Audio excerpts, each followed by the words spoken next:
So I'm Phil Horton and I'm the Environment and Sustainability Manager at the Royal Yachting Association. So the RYA is the national governing body for sailing and other water sports in the UK, and we run a whole range of different businesses effectively out of here. So we have a training department, we have the British sailing team, we have a large membership base, so we have 100,000 individual members, we have 1,400 affiliated clubs and 2,500 affiliated training centres that run our training courses around the world. So the RYA has been involved in environmental sustainability for nearly 20 years now through the Green Blue programme, which is a joint programme we run with British Marine, providing environmental advice and information to end boat users and marine businesses. The RYA itself decided a few years ago to look at its own sustainability.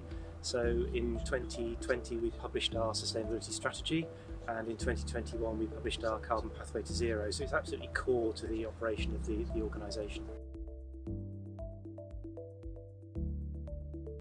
Yes, so in terms of the carbon impacts, we've been looking at the facilities here. So we'd already switched over to LED lighting in the buildings, which has cut our lighting bills quite substantially. But we were looking at also providing some renewable energy on the buildings. We're in an ideal location for solar here. So we applied for the grant, and that freed up some extra funding from our board in order to invest in a solar system, which is going to be around 100 kilowatts across the two buildings here in Hamble. And we're looking to install that in the autumn of this year. So we're looking at across the whole range of what we do. So the staff and the buildings, the things we control.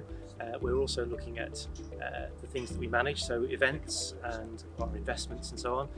And we're also looking at the areas of influence, so the wider recreational boating industry in terms of end-of-life boats and renewable energy, future of propulsion, and pollution and anti-fouling. So a whole range of different issues that we're covering throughout the recreational boating industry. We've also installed a number of electric vehicle charge points at the head office, and so they're used by staff but also by the British sailing team, who have plug-in electric hybrids for their main vehicles that they use when travelling between here and Weymouth. The reason we can't go full electric on those at the moment is they still need to be able to tow very heavy boats, so we've gone for the hybrid option for now, but we have a target of trying to switch over to pure electric by the second half of this decade. So as part of my role, I'm actually the Environment Secretary for the European Boating Association, so we get involved with the whole of European recreational boating. We also have signed up to the UN Framework Convention on Climate Change Sports for Climate Action framework.